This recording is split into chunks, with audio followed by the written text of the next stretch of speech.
샬롬. 성도 여러분, 지난밤에도 안녕히 주무셨습니까? 주님의 이름으로 문안드립니다. TKPC의 새벽 묵상에 오신 것을 환영합니다. 오늘은 12월 8일 월요일입니다. 이번 한 주도 하나님과 함께 행복한 날들 보내시길 바라면서 TKPC 새벽 묵상 시작하도록 하겠습니다. 오늘은 데살로니가 후서인데요. 우리 어제 주일 통독 범위가 데살로니가 전서였기 때문에 이 시간 데살로니가 전후서 개론을 함께 간략하게 살펴보고 주일 설교 다시 리마인드하는 시간을 갖도록 하겠습니다. 먼저 데살로니가서는 바울이 데살로니가 교회에 보내는 편지인데요. 2차 전도 여행 중 데살로니가에서 복음을 전했던 바울은 유대인들의 박해로 인해 데살로니가를 떠날 수밖에 없었고, 그래서 바울은 고린도에서 데살로니가 교회 소식을 전해 듣고 편지를 썼습니다. 데살로니가 전서를 기록한 목적은 믿음으로 박해를 견디고 있는 데살로니가 교인들을 격려하고 재림에 대해 그릇된 종말론을 가지고 있는 이들에게 그리스도의 재림에 관한 바른 이해를 주기 위해 기록하였습니다. 그래서 바울은 이에 대해 성도들에게 재림을 소망하며 현재의 삶에 충실하라 라고 권면하고 있습니다. 따라서 데살로니가 전서는 매장 끝에 강림, 재림에 관한 언급이 있는 것이 특징이고요. 1장부터 3장까지는 데살로니가 교회를 향한 바울의 칭찬과 변호에 대해 기록하고 있고, 4장과 5장은 성도의 삶에 대한 교훈과 종말론적 교훈에 대해 기록하고 있습니다. 핵심 구절은 5장 10절부터 11절까지의 말씀, 예수께서 우리를 위하여 죽으사 우리로 하여금 깨어있든지 자든지 자기와 함께 살게 하려 하셨느니라. 그러므로 피차 권면하고 서로 덕을 세우기를 너희가 하는 것 같이 하라 입니다. 다음으로 데살로니가 후서는 데살로니가 전서를 기록한 뒤 얼마 되지 않아 걱정스러운 소식을 전해 듣고는 1년 안에 기록한 것으로 추정되는데요. 데살로니가 교회는 바울의 첫 번째 편지, 데살로니가 전서겠죠. 그 편지를 받은 후에 재림에 대해 오해하여 어떤 성도들은 종말이 왔다며 이를 아예 하지 않았습니다. 이에 대해 바울은 재림에 대한 오해를 불식시키기 위해 데살로니가 후서를 다시 쓰게 된 것이죠. 이 데살로니가 후서는 데살로니가 전서에 비해 조금 더 딱딱하고 구약 인용이 많다는 특징을 가지고 있고요. 그리고 핵심 구절은 3장 3절 말씀이라고 할 수 있겠습니다. 구절을 살펴보면 1장은 격려를, 2장은 재림에 대한 설명을, 3장은 권면에 대한 내용을 담고 있습니다. 우리 이렇게 해서 데살로니가 전후서에 대한 개론을 간략하게 함께 살펴보았는데요. 데살로니가 전후서를 통독하는 가운데 성경적이고 건강한 종말론이 세워지기를 바라면서 이제 어제 함께 나눈 말씀 리마인드 하도록 하겠습니다. 어제 함께 나눈 말씀은 로마서 12장 11절부터 13절까지 말씀이었죠. 제가 다시 읽어드리겠습니다. 부지런하여 게으르지 말고 열심을 품고 주를 섬기라. 소망 중에 즐거워하며 환난 중에 참으며 기도에 항상 힘쓰며 성도들의 쓸 것을 공급하며 손 대접하기를 힘쓰라. 아멘. 우리는 연말이 되면 시간 참 빨리 간다. 정말 한 것도 없는데 나 올 한 해 뭐 했지? 하는 생각에 잠기곤 합니다. 어제 소개해드린 대로 실제로 미국 심리학에서는 연말연시 증후군이라는 용어를 공식적으로 사용하는데요. 한 해를 성과 없이 보냈다는 허무감, 그리고 새해에는 새로운 플랜을 성공해야 할 것 같은 압박감 때문에 생기는 우울감을 가리킵니다. 그래서 이 12월은 지난 시간을 바르게 돌아보고 다가오는 새해를 어떻게 준비할지 방향을 세우는 매우 중요한 시기라고 할 수 있는데요. 그렇다면 우리는 어떤 기준을 가지고 한 해를 진단하고 또 새로운 한 해를 준비해야 할까요? 무엇이 우리의 삶을 진단하는 올바른 기준이 되어야 할까요? 먼저 첫 번째로 우리가 삶을 점검할 때 기준이 되어야 할 것은 바로 하나님과의 관계입니다. 다시 말해, 올 한 해 나는 하나님과 얼마나 가까워졌는가? 나는 올 한 해 하나님을 얼마나 의지하며 살아왔는가? 올 한 해 나는 하나님을 위해 무엇을 했는가? 이것이 바로 내 삶을 진단하는 첫 번째 기준이 되어야 합니다. 3절 말씀을 어제처럼 메시지 성경 버전으로 읽어드리겠습니다. 여러분은 순전히 은혜 가운데 살고 있습니다. 여러분이 마치 하나님께 뭔가 좋은 것을 해드리고 있는 것처럼 착각하지 마십시오. 그렇지 않습니다. 실은 하나님께서 여러분에게 온갖 좋은 것을 가져다 주고 계신 것입니다. 우리가 우리 자신을 바르게 알게 되는 것은 오직 하나님과 또한 그분이 우리를 위해 하고 계신 일에 주목할 때이지 우리 자신과 또한 우리가 그분을 위해 하는 일에 주목할 때가 아닙니다. 그렇습니다. 이처럼 우리가 우리 자신을 바르게 하려면 내가 한 해 동안 한 일이 아니라 이룬 업적이 아니라 오직 하나님과 하나님께서 나를 위해 하고 계신 일에 주목해야 합니다. 한 해 동안 나에게 온갖 좋은 것을 가져다 주고 계신 하나님의 은혜를 기억하고 하나님의 일하심에 집중하는 것이야말로 지난 삶을 점검하는 가장 우선적인 기준이 되어야 하는 것이죠. 이것을 깨달을 때 우리는 우리의 힘이 아닌 성령의 힘으로 열심을 품고 주님을 섬길 수 있습니다. 따라서 우리는 스스로에게 이렇게 물어야 합니다. 과연 나는 지난 한 해 동안 하나님께서 나를 위해 하신 일에 얼마나 집중하며 살았는가? 나는 얼마나 하나님의 은혜를 기억하며 살았는가? 나는 얼마나 주님을 섬겼는가? 하고 말입니다. 하지만 안타깝게도 대부분의 사람들은 한 해를 마무리하며 지난 한 해 동안 내 삶을 진단할 때에 주로 다른 사람들과 비교하면서 나의 삶을 진단합니다. 가령 다른 사람은 재산도 수익도 더 늘은 것 같은데 왜 우리 집 재정은 그대로지? 나 그동안 뭐 했지? 다른 사람은 자격증도 추가로 딴 것 같은데 나는 왜 그대로지? 다른 사람은 올해 여기저기 여행도 많이 다닌 것 같던데 나는 뭐 했지? 나는 바쁘게 산 것 같긴 한데 그에 비해 아무것도 나아지지 않아 보이고 이룬 것이 없어 보이고 내 삶은 그대로인 것 같아 자신이 초라하게 느껴집니다. 그래서 세상에서 말하는 소위 성공한 사람들의 삶을 쫓아가고 따라해 보려고 노력합니다. 그러나 결국 그것 또한 열등감으로 변질되어 우리 자신을 더 힘들게 만들곤 합니다. 세상은 말합니다. 잘 되는 사람을 따라해라. 성공한 사람에게 배워라. 맞는 말입니다. 하지만 그리스도인에게는 그보다 먼저 해야 할 더 중요한 일이 있습니다. 그것은 바로 하나님께서 나에게 베풀어 주신 은혜, 나에게만 주신 은사와 계획에 먼저 초점을 맞추는 것입니다.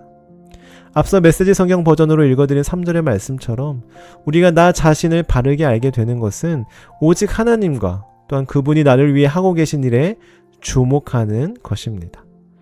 그래서 우리는 다른 사람들과 비교하고 다른 사람들을 따라가려고 하고 사람들이 열광하고 바라는 내가 되려 하고 그래서 그 기준에 못 미치면 낙심하고 좌절하는 것이 아니라 먼저 하나님을 바라보고 내가 지금 하나님과 얼마나 가까이 있나? 나는 올 한 해 동안 하나님께서 베풀어 주신 은혜를 누리며 살았는가? 하나님을 더욱 의지하며 살았는가? 이것을 점검해 봐야 하는 것이죠. 12절 하반절에도 보시면 기도에 항상 힘쓰라 라고 말씀하고 있는데 이것은 하나님과의 소통, 대화에 전념하라는 것으로 하나님을 더욱 의지하고 하나님과 가까워지기 위해 기도에 힘쓰라는 의미를 가지고 있습니다. 사랑하는 성도 여러분, 올 한 해 내 삶을 점검할 때 다른 것은 다 차치하고 가장 먼저 나는 올해 얼마나 예수님을 의지했나? 올해 하나님과의 관계가 얼마나 가까워졌나? 올 한 해 하나님께서 주신 은혜에 주목하며 나는 얼마나 주님을 섬겼나? 이것을 기준으로 진단하고 다가올 새해를 준비할 때 새해에는 내가 더욱 주님을 의지하겠습니다. 새해에는 내 힘으로 하려고 하지 않고 더욱 주님 의지하며 살아가겠습니다. 주님과 더욱 가까워지는 것을 새해의 가장 우선순위 목표로 두겠습니다. 새해에는 하나님께서 나에게만 주신 은혜와 은사를 가지고 성령의 열심으로 주님을 섬기겠습니다. 결단하고 다짐하는 복된 12월 대림절이 되시기를 간절히 소원합니다. 두 번째로 우리 삶을 진단하는 기준이자 삶의 방향은 바로 이웃과의 관계, 곧 하나님께서 주신 은혜와 은사로 이웃을 어떻게 섬겼는지가 되어야 합니다. 13절의 말씀을 보시면 성도들의 쓸 것을 공급하며 손 대접하기를 힘쓰라고 말씀하고 있는데, 여기서 힘쓰라는 것은 단순히 기회가 되면 해라, 시간과 여유가 있을 때만 도와라, 이런 의미가 아닙니다. 오히려 적극적이고 주도적으로 기회를 찾아서라도 환대를 베풀라는 강한 명령인데요. 이것은 우리에게 무리한 요구를 하는 것도 아니고요. 어떤 도덕적인 윤리를 말하는 것도 아닙니다. 그리스도인으로서 하나님께서 주신 은혜와 은사에 따라 이웃을 돕고 섬기는 것은 마땅하고 당연한 삶의 자세임을 강조하는 말씀입니다. 왜 그렇습니까? 하나님께서 그러라고 우리에게 각자 은혜를 주셨기 때문입니다. 오늘 본문 앞절인 6절을 보시면 우리에게 주신 은혜대로 받은 은사가 각각 다르다라고 말씀하시는데, 그 결론이 바로 방금 전 읽으신 13절의 말씀입니다. 그 은사로 성도들의 쓸 것을 공급하며 손 대접하기를 힘쓰라. 또한 고린도전서 12장에서도 비슷한 말씀을 찾을 수 있는데요. 하나님께서 모든 사람에게 각기 다른 은사를 주셨고, 이것은 모든 사람을 유익하게 하기 위함이라 라고 말씀하고 있습니다. 따라서 우리의 은사는 나만을 위한 것이 아니라 하나님과 이웃을 섬기기 위한 도구임을 분명히 이해해야 합니다. 제가 어제 팀 켈러의 책에 일과 영성이라는 책의 한 글귀를 소개해드렸죠. 좀 길지만 다시 한번 제가 읽어드리겠습니다. 부르심은 개인의 자아 실현이나 권력욕이나 이익을 도모하는 수단이 아니라 모두의 유익에 기여하는 행위로 보아야 한다. 상대를 위해 그 일을 해낼 때 비로소 소명이나 부르심이 될 수 있다. 다른 이들을 섬기도록 하나님이 주신 과업으로 이를 새로이 정의하는 과정이 선행되지 않으면 일상적인 일은 소명이 될 수 없다. 크리스천이라면 세상에서 자신이 하는 일의 목적에 대해 이처럼 혁신적인 통찰을 가져야 한다.